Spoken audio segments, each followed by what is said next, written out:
அனைவருக்கும் வணக்கம். Welcome to our channel பொற்காலம். ஆகஸ்ட் 17ஆம் தேதி சனிக்கிழமையன்று ஆவணி மாதம் பிறக்கிறது. சூரியனை அதிபதியாக கொண்ட சிம்ம ராசியில் சூரிய பகவான் சஞ்சரிக்கும் காலமே ஆவணி மாதம் என்கின்றன ஜோதிட நூல்கள். சூரியன் சிம்மத்தில் வலுப்பெறும் இந்த மாதத்தில் எந்த காரியத்தை செய்தாலும் அது பலன் தரும் என்பது நம்பிக்கை. இதனாலேயே சிங்க மாதம் எனப்படும் ஆவணி மாதம் வழிபாட்டுக்கும் கொண்டாட்டத்திற்கும் பெயர் பெற்ற மாதமாக போற்றப்படுகிறது. நம்ம இந்த பதிவில் ஆவணி மாதத்தின் சிறப்புகள், வழிபாடுகள், கொண்டாட்டங்களை பற்றி தான் பார்க்க போகிறோம்.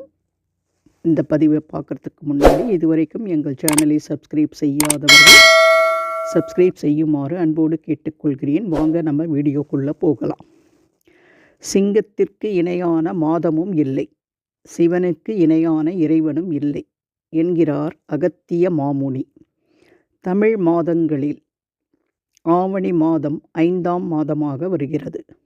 கேரளத்தில் இதுவே முதல் மாதமாகவும் சிம்ம மாதமாகவும் கருதப்படுகிறது.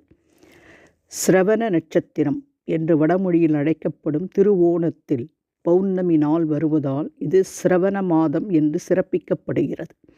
இந்த மாதமே வேதம் கற்றுக்கொள்ள தொடக்க மாதமாக இருந்து வந்துள்ளது. இன்று அது தேய்ந்து வெறும் பூநூலை மாற்றிக்கொள்ளும் ஒரு சடங்கான மாதமாக மாறிப்போயுள்ளது என்கிறார்கள் ஆன்றோர்கள். இந்த மாதத்தில் தான் சாதுர் மாசிய விரதத்தின் உச்ச தினங்களும் வருகின்றன. இதனால் இந்த மாதத்தில் செய்யப்படும் வழிபாடுகள் மிகவும் முக்கியமானவை என்கிறார்கள்.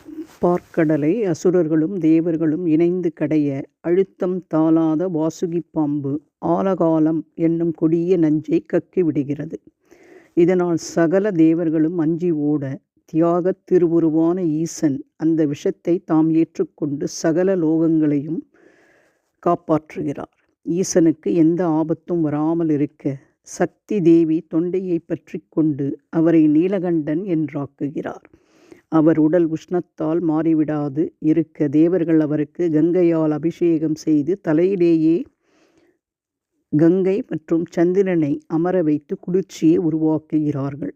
இது எல்லாம் நடைபெற்றது ஆவணியில் என்கின்றன புராணங்கள்.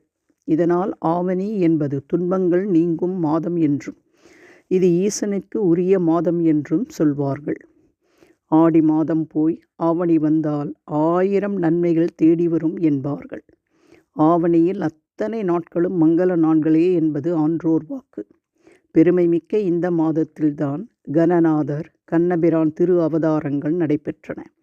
மாணிக்க வாசகருக்காக இறைவன் குதிரைகளை கொண்டு வந்து மதுரையம்பதியில் ஒப்படைத்த ஆவணி மூல விழாவும் இந்த மாதத்தில் சிறப்பு. அரசர்களில் சிறந்தவரான மகாபலி மன்னன் வாமனமூர்த்தியாக 3 அடி தானம் கொடுத்தது இந்த ஆவணி மாத சிரவண துவாதசி நாளில்தான். சிரவண தீபம் என்று போற்றப்படும் ஆவணி மாத திருவோண நட்சத்திரத்தில் ஏற்றப்படும் இந்த தீபம் வேண்டுதலை நிறைவேற்றக்கூடிய ஒரு அற்புத வழிபாடு என்பர். இந்த நாளில் திருமலை திருப்பதியில் உற்சவரான மலையப்ப சுவாமி ஊஞ்சல் மண்டபத்தில் திருச்சேவை சாதிப்பார்.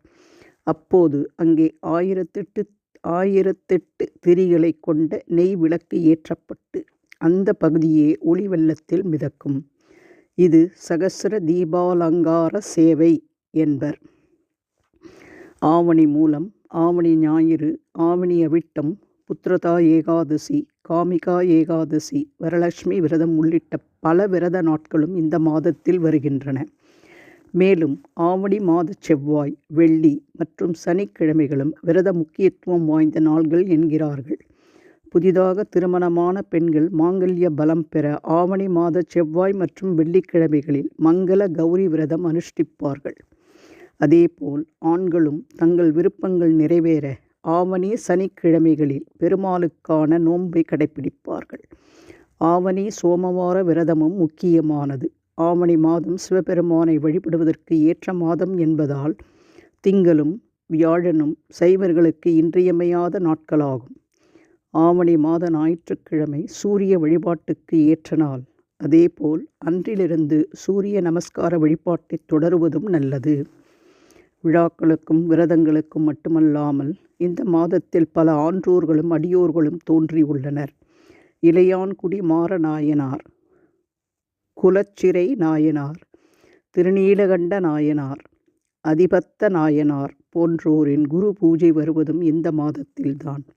சூரிய நமஸ்காரம், யோக பயிற்சிகள், வேதம் பயில என ஆன்மீக திருவகுப்புகள் செல்ல ஏற்ற மாதம் ஆவணி. இந்த மாதத்தில் புதுமனை புகுந்தால் அந்த வீட்டில் சிறப்பான வாழ்க்கை அமையும். இந்த மாதத்தில் திருமணம் செய்தால் வாழ்க்கை இன்பமாக அமையும் என்பதெல்லாம் நம்பிக்கை. அநேக தீமைகள் ஒழிந்து மங்களங்கள் சூழும் இந்த மாதம் நம்பிக்கைக்கும் நன்மைகளுக்கும் ஏற்ற மாதம் என்று பெரியோர்களால் சொல்லப்படுகிறது. எனவே இந்த மாதத்தில் இறைவனை வழிபட்டு அனைவரும் இன்பமுற்று சிறப்பாக செல்வ வளத்தோடு வாழ வேண்டும் என்று நானும் உங்களுக்காக பிரார்த்தித்துக் கொள்கிறேன். நன்றி, வணக்கம். இந்த பதிவு உங்களுக்கு பயனுள்ளதாக இருந்தால் உங்கள் ஃப்ரெண்ட்ஸ் அண்ட் ரிலேட்டிவ்ஸ்க்கு மறக்காமல் ஷேர் பண்ணுங்கள். வேறு ஒரு அற்புதமான பயனுள்ள பதிவோடு உங்களை சந்திக்கும் வரை விடைபெறுகிறேன். நன்றி, வணக்கம்.